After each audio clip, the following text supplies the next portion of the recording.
It's time to start getting my pots that have been in the garage all winter ready for spring. So the first thing I like to do is just work the soil a little bit. This is last year's soil. I won't be using all of this, but I like to just kind of work it around a little bit and loosen it up so that I can take some of it out and start re-amending the soil. I have an extra bucket on hand, and what I'm going to do next is take out quite a bit of what's in here and put it in this bucket so that I can start adding more nutrients back to the soil.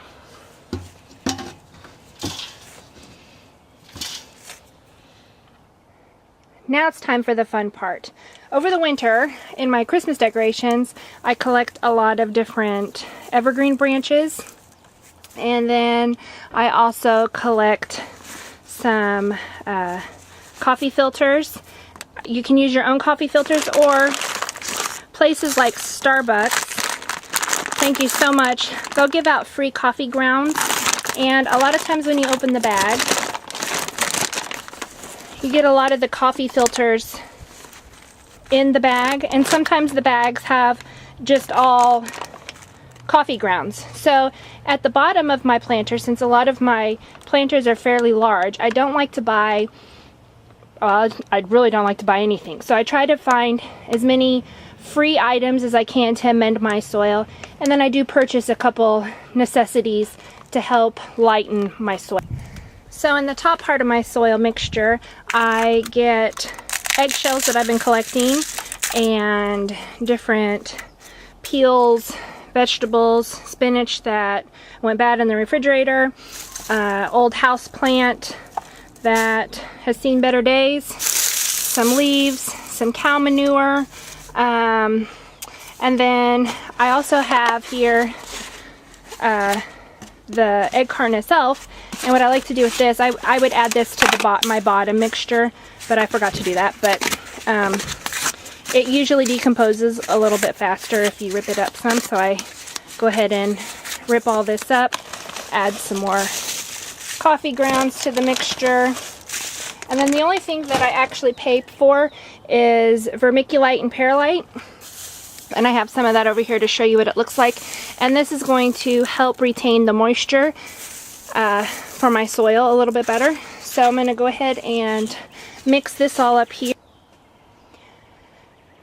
Okay, it's all pretty well mixed together. Another thing to think about is when you're using the perlite and vermiculite, it's a good idea to wear a mask when you open the bag and when you're mixing it around, because it's really fine and you do not want to get it into your lungs. So just be cautious and be careful while you're doing that. But I have it all pretty much mixed here, and now I'm going to add some of last year's dirt to this mixture. Pretty much anything that you have waste in your kitchen, produce, is good for composting. I do have a 3-bin composting section out in my backyard, but I use all of that for my flower beds and my vegetable garden, and I don't really have any left over. So when it comes to amending my container soil, I pretty much get a little bit more crafty with anything that I can basically find. So at this point, I like to just put all the plants in the containers that I got them from the store. And one thing I love to do is buy clearance plants, especially if I know it's a perennial. I don't really buy a lot of annuals clearance, but I do buy some if I think they're going to bounce back in time.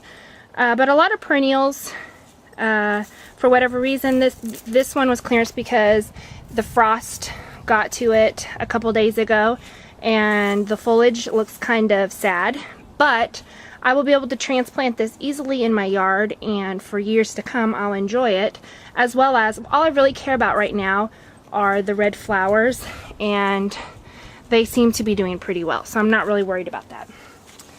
But at this point I can place the containers around, and I can move them around a little bit, manipulate them, look at the contrast in the foliage, and decide where I want things.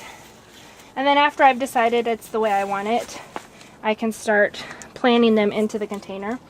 I also have added an annual, a sweet potato vine.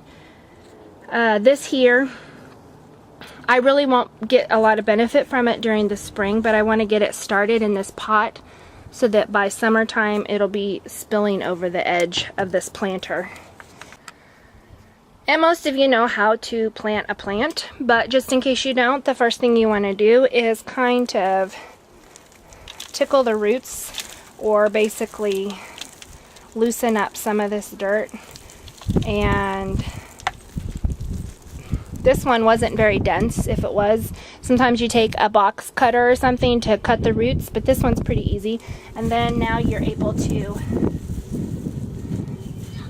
place it into your container. Now that everything's almost snugly put together, I have here some compost and dirt from last year mixed together, and I'm going to go ahead and fill around the edges of my container. And then I start to see the coffee and eggshells and all the things that aren't quite so pretty sort of disappear. So I'll continue to do that. Okay, now everything's nice and snug and in place. And I have here a water bottle that I just cut off the top here.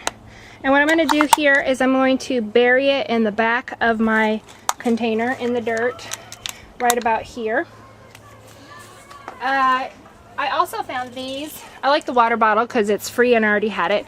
I also have here, I found this. It's like a mason jar that has the nice top on it so that you can hold long stems fairly easily. After putting some dirt around here, which I'll do later, then what I thought would be fun to do would be to take some of my forsythia that I have in my garage that I had already started forcing, and I'll go ahead and put them in the water bottle. The forsythia is starting to bloom on the branches right now, so I don't have to force them anymore. After these are done, I can just throw them away and cut some. Here's some that I just cut off the tree a couple seconds ago, and they are already starting to bloom. So I'll put some of them in here so that I can have a nice succession of plants or blooms. Now that I have it all pretty much buried and planted, I feel like I need something in between the plants and the forsythia because they kind of look a little out of balance right now. And so to do that, I have a couple different bird houses that I attached to some bamboo. I got these from Michael's, and then I painted them the colors that I wanted them and drilled a hole in the bottom. And I didn't even glue them down. I just made it so that they were tight enough that by the time you get it to a nice little, I don't even know what that's called on the bamboo, but by the time you get to that nice little snug area right there, it fits nice and snug on there so that I didn't have to use glue. That way I can take them apart and use them in different ways if I want to later. And I also have a smaller one so I can play with both of them or choose one or the other, and I'll see what I come up with. I finished it off by adding a little bit of the Spanish moss in a couple bare spots, and then I got the bird houses in, and I decided they needed a little bit of ribbon. I'm going to use that same ribbon up around my front porch later, so it'll kind of tie all the areas together real nicely. And here's my spring planter.